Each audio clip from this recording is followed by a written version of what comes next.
Good morning, everyone. This is going to be a more informal format, and I hope it will be a lively, interactive session. So please feel free to ask questions. First of all, let me congratulate UiTM for organizing this event. It's a very important conference. It's a very important topic that is being discussed, talent management and the development of leaders, particularly in today's world. I think we heard the DG of Education mention about disruption to industries brought about by automation, by artificial intelligence. Today's world, we are looking at inclusive and sustainable growth, and therefore talent management is an extremely critical aspect of the HR ecosystem that any organization, whether it's a commercial organization, is in the public sector or an academic institution, it's a key responsibility of the leadership. I have been asked to address this issue of goal management as a strategy to drive success. Again, this is a very important attribute of leadership.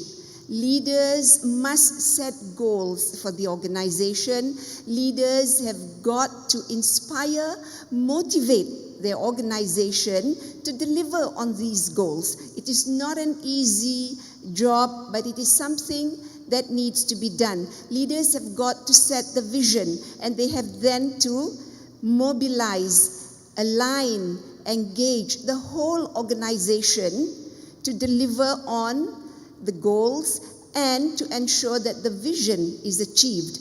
Universities, many universities here are huge institutions, and therefore the role of leadership is extremely challenging and complex. So let me go into these, first of all, looking at what goal management means. Setting goals alone is not enough. There is a whole process of managing the goals so that it can be successfully delivered. I mean, even a simple thing like, say, for example, your goal is to lose weight. Most of us, comes the new year, we all have a goal. Let's lose weight. So, okay, you know that when you set a goal, you have to be quite specific. So we say, okay, I'm going to lose 5 kilos in 4 months. But that's it. At the end of 4 months, you step onto the scale and you find that you have not lost any weight. Or, less than the goal that you set for yourself. What's wrong there? You've set the goals, you were very specific, you had a timeline, you had the number of kilos that you wanted to lose, but you never lost those kilos at the end of the timeline. It's an action plan. Where's my pointer? Before that. Back to, yes, okay. So the action plan is an extremely important component, important element of goal management. Setting a goal is one thing, but without an action plan, without the strategy, without the planning, organizing, and staffing to deliver the goals, it's not going to get done. So that's why goal management and setting an effective goal management strategy is key to delivering the results that you want to deliver. Okay, sorry, I think you have to help me deal with this. Okay, why is goal management important? Nanti I cakap move, you move. Okay, thanks. Now, goal management is important because, we don't work alone. We don't control everything on our own. Even in a sole proprietorship, say you own a grocery shop, small grocery shop, you still need people to help with ordering your stuff.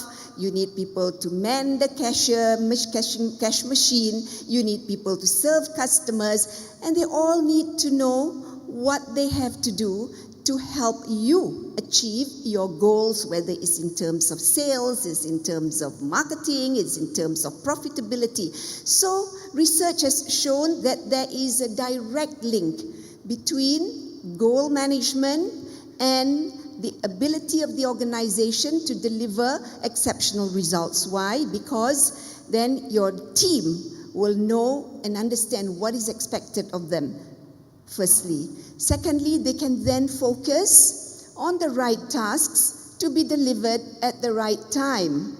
And thirdly, they are aligned, as I mentioned just now. It's very important that staff in the organization knows what the organizational goals are and how they are meant to play a role to help achieve these goals. So aligning staff behind you to enable them to achieve organizational goals is a key element. And then, of course, they become much more engaged when they know what they're doing, when they know how they are contributing. Somebody might be sitting in the corner of a big office. They have to be motivated. They have to be inspired. They have to feel that they have an important role to play in helping the organization achieve its goals. So goal management will help a leader to enable their staff to be much more productive in terms of delivering on their goals. And if you have an effective goal management process, effective goal management strategy, it will have a very positive impact on the achievement of the organizational goals that I've said just now, in terms of organizational culture development and alignment. That means people are all behind you in terms of wanting to produce the best for the organization. Employee engagement, because this is very important. You have to be actively engaging with your employees. You have to meet them regularly in order to determine, assess and evaluate where they are at in terms of delivering their parts of the achieving of the goal. Employee performance, of course, and finally the skill development and bench strength. In order for people to deliver on their goals successfully, they have to have skills and competence. So you cannot divorce goal setting, goal management with the development of skills and competence. That again is another crucial aspect of leadership, ensuring that your people are adequately skilled, have got the right competence, whether it is technical competence, whether it is emotional competence, behavioral competence, to be able to deliver on the goals. So there is actually a connection. This is, a whole system, really. You can't just isolate things and say, okay, I'm doing goal management, but goal management is, in fact, a very component of organizational culture, developing a positive organizational culture where people are motivated and have a positive attitude towards the organization and towards the customers and the stakeholders that they serve. At the end of the day, we are here to serve our stakeholders. As university administrators, of course, you have got the student population, you've got the academic population, you've got the ministry, you've got a whole list of stakeholders to keep satisfied. Therefore, achieving your goals is a key element to delivering customer satisfaction to all your stakeholders. Okay, having defined what goal management is and why it is important, this diagram, of course, there's so many different ways that you can establish an effective goal management cycle. I'm just showing you one example. You have the goal setting, and then you have next, you set the action plans and the KPIs. So goal setting alone is not good enough. You have to have action plans. You have to have KPIs. What is Mr. A supposed to do? What is Mrs. B supposed to do? What is Miss C supposed to do? By when? Then you have to have the health check. It's very important to take note of progress on a regular basis to see whether the timelines or the deliverables have been achieved. If not, you have to find out why it is not achieved. What do you need to do to reset the goals, maybe? Were the goals unachievable? Did you set too ambitious a goal? Or were other hygiene factors around the ability of your staff to deliver on those goals? They need to be corrected. So you need to understand why goals have not been achieved. The phases in which the deliverables are expected, that has not been delivered. And then finally, of course, there is the performance review and appraisal, and I'll talk about that more later. Okay, so going back to the first step, the goal setting. Why is it important? I think I've mentioned it helps employees set and reach the employees to work and to understand where their contribution to the larger corporate objective is. And that is very important in terms of motivating staff. If you don't know, nobody cares about you. You sit in the corner, day in, day out. Nobody bothers to look over your shoulders and ask you, how are you doing? Where are you at? Can I help? You're going to be terribly demotivated. So the role of a leader is to ensure that there are clear, well-defined goals set for the employees, and then to make sure that the employee understands where his little part of the responsibilities in the whole spectrum of responsibilities, how it contributes to the larger corporate goal. And it is also a very important mechanism for providing ongoing feedback and year-end feedback. Without goal setting, without KPIs, it is going to be very difficult for you to have a conversation on employee performance at the end of the year. And how do you justify, for example, giving an employee a particular score, and that is then tied to the rewards, and giving another employee a lower score tied to a lower reward. So having objective, well-defined goals helps you to have a rational, objective conversation with your staff. And effective goal, of course, must be aligned to organization's mission and strategy. It has to be clear, it has to be specific, it has to be easy for people to understand.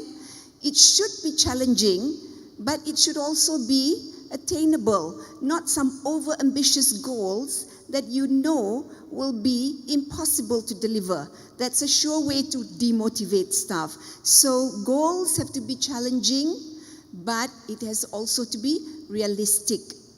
And then it has to be accepted and recognized as important by those who have to implement them, because otherwise people will be asking, why do I have to do this? Doesn't make sense. So goals have got to make sense to the people who are to implement these goals. And then, of course, the time frame has got to be very clear. When do you start? When do you end? And as I mentioned, it has to be supported by a reward system. So you can see how, even though we're talking about goal setting, it is part of a big system of HR management.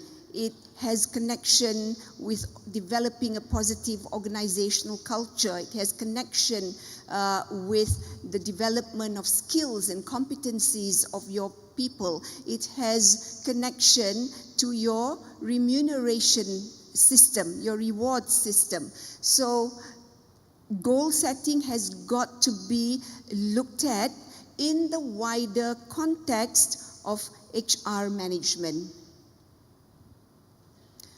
Okay, it's very important. I talked about, ensuring the line of sight to what you do back to the vision, mission of the organization.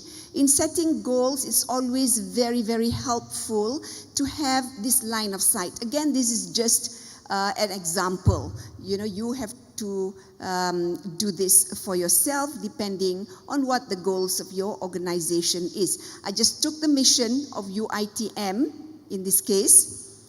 Your mission is to enhance the knowledge and expertise of Bumiputras in all fields of study through professional programs, research work, community service based on moral values and professional ethics. Now is a big mission that the university has. Okay, so how do you break this mission? A mission is your core purpose. Okay, you cannot overlook this mission when you are developing your goals and setting your business plan and your KPIs. Of course, there are different universities here, and different universities will have different mission statement. So if this is your mission statement, what is the strategic focus out of this? Okay, firstly, you want to maximize opportunities for Bumiputras so that, they can pursue professionally recognized programs. You want to provide quality and innovative programs relevant to current market needs. You want to establish UITM as a center of excellence. These two I took from your mission statement and your strategic focus. Well, I call it strategic focus. I think you call it something else in your mission statement. But please, it is extremely important that everybody knows what the vision and the mission of the organization is. Because if you are not aware of that, then you are not able to deliver on your core purpose. Why were you set up? You were set up for this purpose, and you must identify what are the key strategic focus. There has been a survey done recently, which said that 64% of employees in an organization do not know what is the strategic purpose of their institution, of their organization. So that's not right. You all have to know what is the organization's core purpose. What is your raison d'etre? What is your reason for existence? And this is, again, the role of leaders in an organization to make sure that the vision and the mission and the strategic focus of the organization is very clear to all its employees. And then you have to break it down. You can have a long-term plan, you can have an annual business plan, because when you have a mission, it stays forever until you decide that I don't want to do this anymore, and that's not going to be tomorrow. So your mission is going to stay for a long, long time. If you're in a university like UITM, for example, set up deliberately for the specific purpose of providing Bumiputras with opportunities for professional qualification, you're not going to change that tomorrow, day after, or, even in 10 years' time. So, therefore, you have to have a long-term plan, and then you have an annual business plan. It's the way we run our country as well.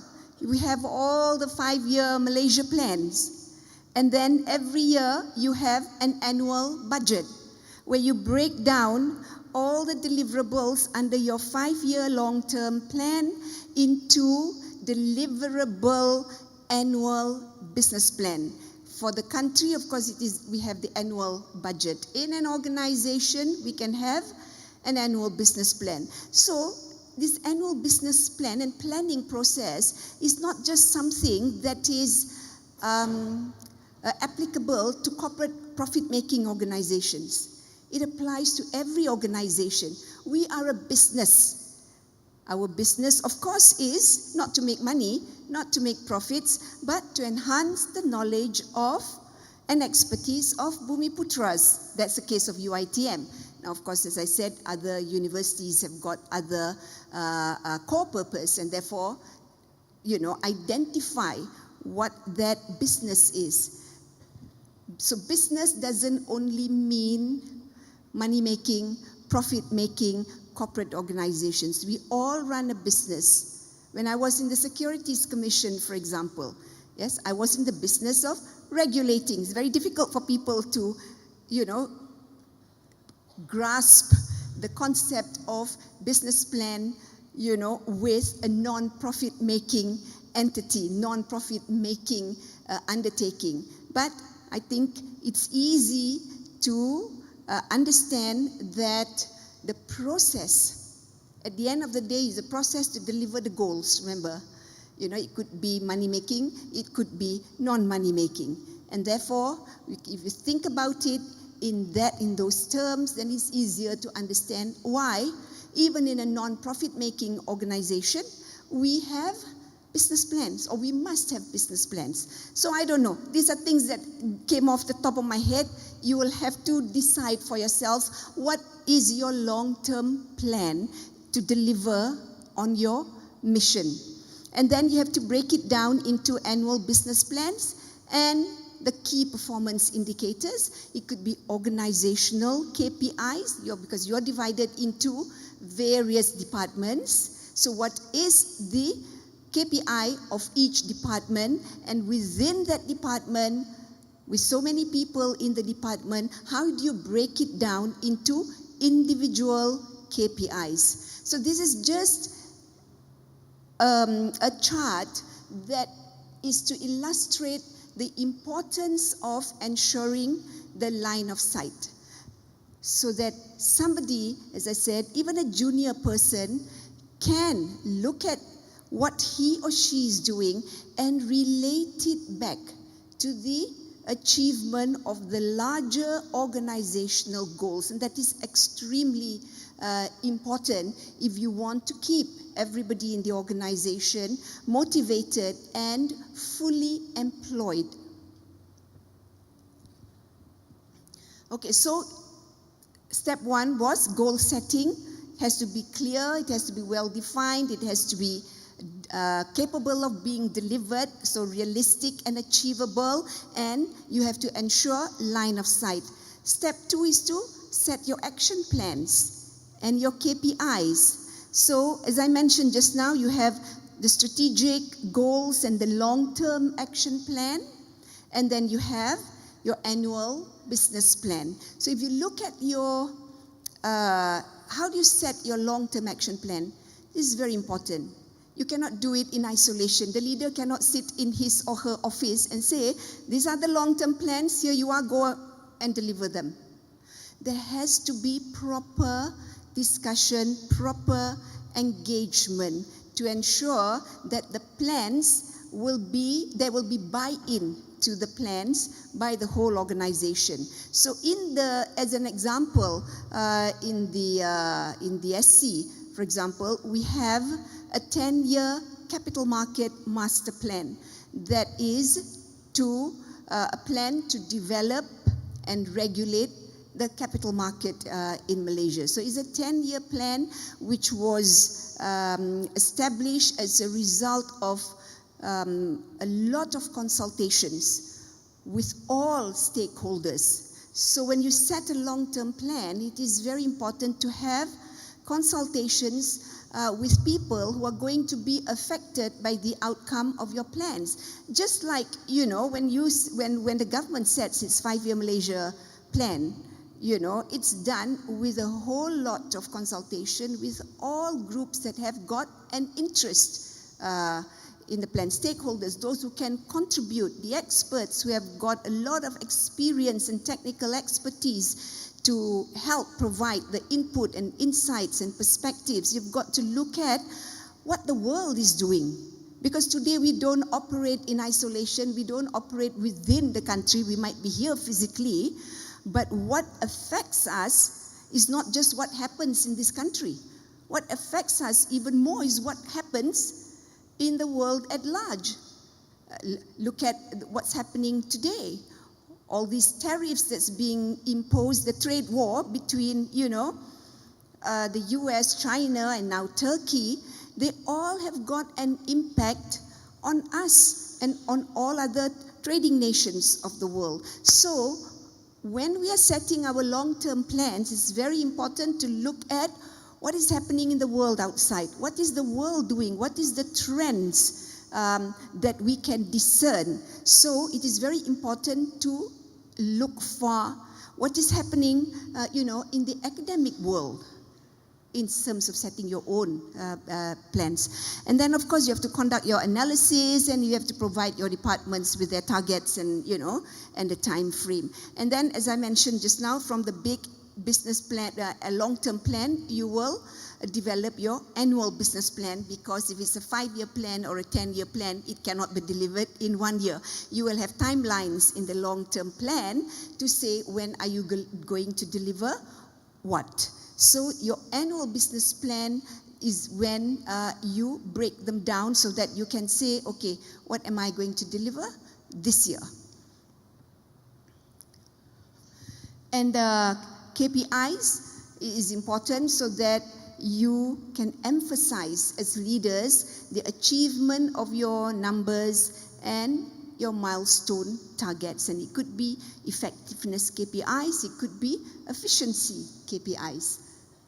Okay, this is just an example, okay, how to set KPIs. You have to firstly understand what is your desired outcome. What is it? If it is a company that is a profit-making company, say, for example, you want to increase sales revenue by 20%, or in a university, you want to increase your student population by a certain percentage, or you want to increase the number of professors in your university by a certain percentage. I don't know, it's up to you. This is just an example that can trigger your minds and, in terms of what to focus on when you are setting KPIs. Why does the outcome matter? Outcome has to matter. Otherwise, you have to ask yourself, why are you doing it?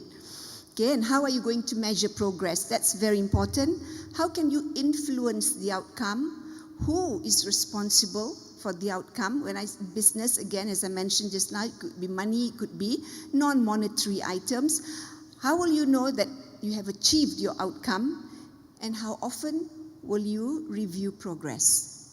Okay, so you have to look at all these elements in order to have a robust KPI. So that's step 2, right? So after setting your goals, you set your KPIs and your action plans. Now, step 3, you have to review and monitor progress. So this is very important because many occasions, goals do not get delivered. And why?